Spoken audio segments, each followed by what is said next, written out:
This is Optimal Health Daily, episode 919. 9 Natural Ways to Boost Your Energy Levels, Part 2, by Helen West with Healthline.com. And I'm Dr. Neil, your very own personal narrator. Welcome to a Thursday edition of Optimal Health Daily. This is one of 5 podcasts where we read to you from blogs for free so that you don't have to read them yourself. Except on Fridays. That's where I usually answer your questions. Now, today's post is a continuation from yesterday. So I'd recommend listening to yesterday's episode first if you haven't already. That's episode 918. But if you're all caught up, I'm going to keep this intro nice and short, and let's get right to part 2 as we optimize your life. 9 Natural Ways to Boost Your Energy Levels, Part 2, by Helen West with Healthline.com. 6. Eat a nutritious diet. If you're always feeling tired, sluggish, and low in energy, it might be worth taking a look at your eating habits. Good dietary habits decrease your risk of developing chronic diseases and can also affect your energy levels and how you feel from day to day. Your body needs fuel to keep you going.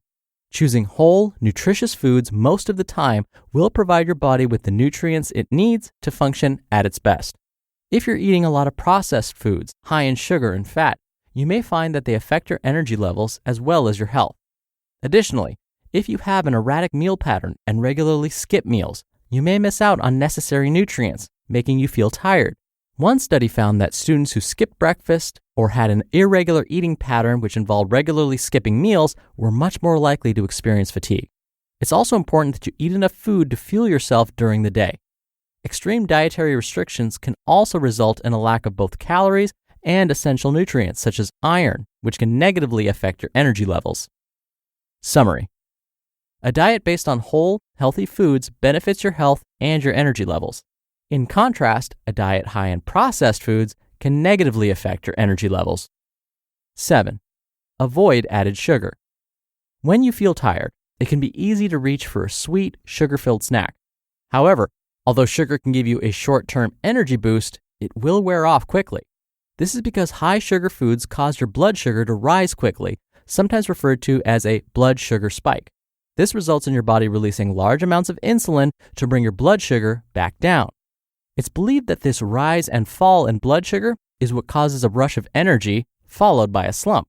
For example, one study showed that adults eating a sugar-filled breakfast cereal rated themselves as more tired than those eating a breakfast cereal with more complex carbs. Complex carbs are released more slowly into the bloodstream. Eating large amounts of added sugar may also increase your risk of obesity, diabetes, and heart disease. So limiting added sugar in your diet is not only good for your energy levels, but also for your health. To keep your energy levels more stable and reduce fatigue, try limiting foods high in added sugar. You can improve the quality of your diet by eating whole and fiber-rich foods such as whole grains, vegetables, and legumes.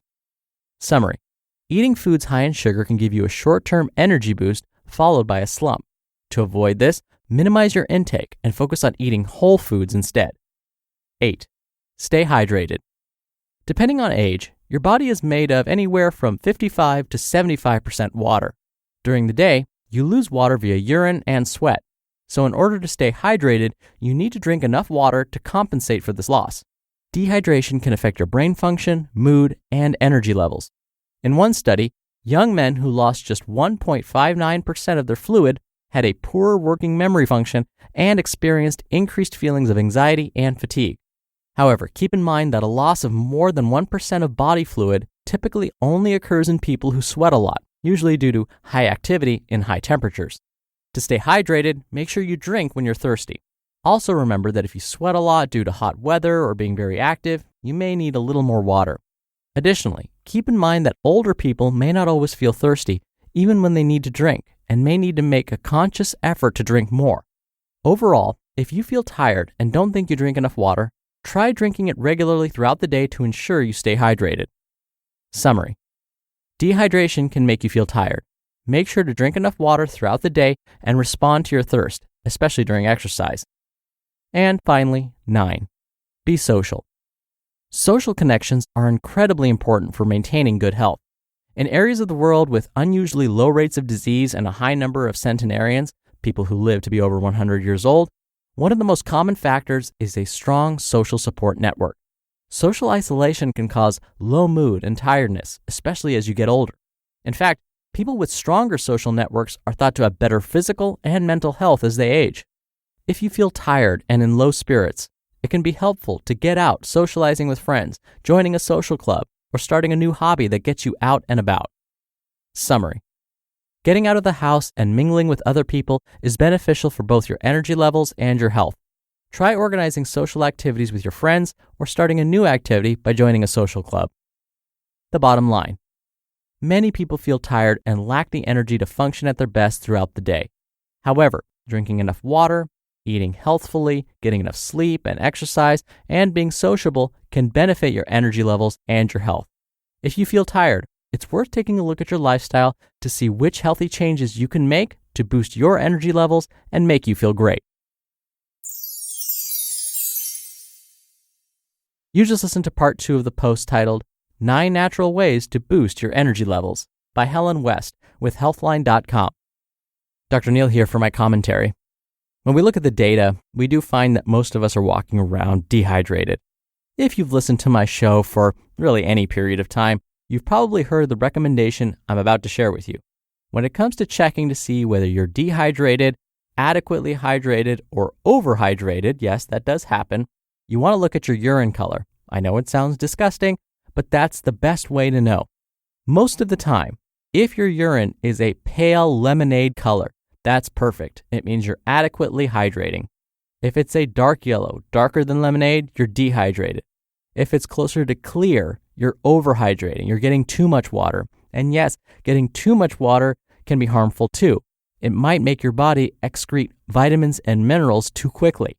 You'll also throw off some of that fluid balance in your body, and that too can be harmful to health. So again, it doesn't have to be light yellow all the time, but if most of the time it is, you're good. Now, over the past 2 episodes, I read to you 9 tips to help boost your energy levels. I never recommend somebody tries all 9 of these tips at once. What I always say is, as you were listening, if one jumped out at you where you were like, oh, I like that idea, I've been meaning to try that, that's the one you should start with. At max, try 2 of these, but that's it. Unless you're a superhero, you're probably not going to be able to do all 9 things, and then you're going to feel like a failure maybe. You're going to feel like, well, what's the point? Don't do that to yourself. Try them out for at least 2 weeks, ideally longer if you can. See if it works for you, and then if not, move on to the next one. All right, that wraps up today's episode. Thank you as always for listening. Thank you for being a subscriber. I hope you have a wonderful rest of your day, and I'll see you here tomorrow for the Friday Q&A and where your optimal life awaits. Hello, Life Optimizer. This is Justin Malik, creator and producer of this show and Optimal Living Daily, the brother podcast of this one. Literally, I'm Dr. Neil's brother. If you like the format of this show, you'll love Optimal Living Daily too, where I also read to you from blogs, but cover other topics like personal development, finance, and minimalism from bloggers like Derek Sivers, The Minimalists, Zen Habits, and many more. So for more amazing content read to you for free, come subscribe to Optimal Living Daily too, and together we'll optimize your life. You've been listening to Optimal Health Daily. Be sure to hit the subscribe button to stay up to date on each new episode, and head to oldpodcast.com. That's oldpodcast.com for a free gift, as well as more actionable tips and resources to help you maximize your potential. Thanks for joining us, and remember, your optimal life awaits.